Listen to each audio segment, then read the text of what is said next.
ناظرین گرامی، اس ویڈیو میں ہم آپ کو عثمانی دور میں مسجد نبوی کی تعمیر کے بارے میں بتائیں گے اور نظارہ کریں گے تاریخ کے ان سنہری دنوں کا کہ جب وہ پاک جگہ تعمیر ہو رہی تھی۔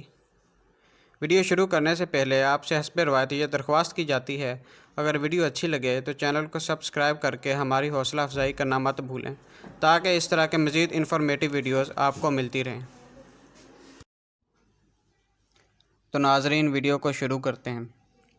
ویسے تو تاج محل کو تعمیرات کی دنیا میں ایک عظیم ترین تعمیر تصور کیا جاتا ہے، مگر یقین کریں عثمانی دور میں مسجد نبوی کی تعمیر تعمیرات کی دنیا میں محبت اور عقیدت کی معراج ہے۔ ذرا سنیے اور اپنے دلوں کو عشق نبی حضرت محمد صلی اللہ علیہ وآلہ وسلم سے منور کریں۔ ترکوں نے جب مسجد نبوی کی تعمیر کا ارادہ کیا تو انہوں نے اعلان کیا کہ انہیں عمارت سازی کے متعلق ماہرین درکار ہیں۔ اعلان کرنے کی دیر تھی کہ ہر علم کے مانے ہوئے فرد نے اپنی خدمات پیش کیں۔ سلطان کے حکم سے استنبول کے باہر ایک شہر بسایا گیا، جہاں ان ماہرین جو اس مسجد کی تعمیر میں اپنا حصہ ڈالنے والے تھے انہیں الگ الگ محلوں میں بسایا گیا، جس کے بعد ایک ایسا منظر نظر آیا جس کی مثال نہیں ملتی۔ خلیفہ وقت جو اس دنیا کا عظیم حکمران تھا وہ نئے شہر میں آیا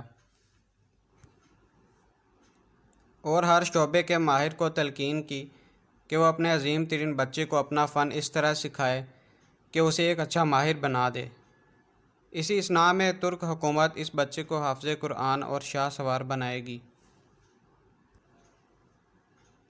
ناظرین گرامی، دنیا کی تاریخ کا یہ عجیب و غریب منصوبہ کئی سال جاری رہا۔ 25 سال بعد نوجوانوں کی ایسی جماعت تیار ہوئی کہ اس میں ہر شخص حافظ قرآن اور ایک سچا مسلمان تھا۔ وہ لوگ مسلمان ہونے کے ساتھ ساتھ اپنے فن میں ماہر تھے۔ یہ لگ بھگ 500 لوگ تھے۔ اسی دوران ترکوں نے پتھروں کی نئی کانیں دریافت کیں، نئے جنگلوں سے لکڑیاں لائی گئیں اور تختے حاصل کیے گئے اور شیشے کا سامان بھی وہاں پہنچا دیا گیا۔ یہ سارا سامان نبی کریم حضرت محمد صلی اللہ علیہ وآلہ وسلم کے شہر پہنچایا گیا تو ادب کا یہ عالم تھا، اسے رکھنے کے لیے مدینہ منورہ سے دور ایک بستی بسائی گئی تاکہ اس کے شور سے حضور محمد صلی اللہ علیہ وآلہ وسلم کی بارگاہ کی بے ادبی اور مدینہ منورہ کا ماحول خراب نہ ہو۔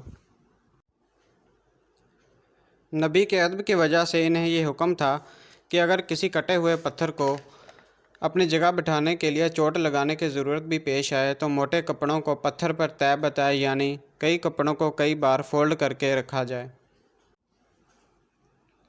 پھر لکڑی کے ہتھوڑے سے آہستہ آہستہ چوٹ لگائیں تاکہ آواز پیدا نہ ہو۔ ماہرین کو حکم تھا کہ ہر شخص کام کے دوران باوضو رہے اور درود شریف پڑھتا رہے۔ حجرہ مبارک کی جالیوں کو کپڑوں سے لپیٹ دیا گیا تاکہ گرد و غبار روضہ رسول کی جالیوں کی بے حرمتی نہ کرے۔ یہ کام تقریباً 15 سال تک چلتا رہا اور تاریخ عالم گواہ ہے کہ ایسی محبت، ایسی عقیدت سے کوئی تعمیر نہ کبھی پہلے ہوئی اور نہ کبھی بعد میں ہوگی۔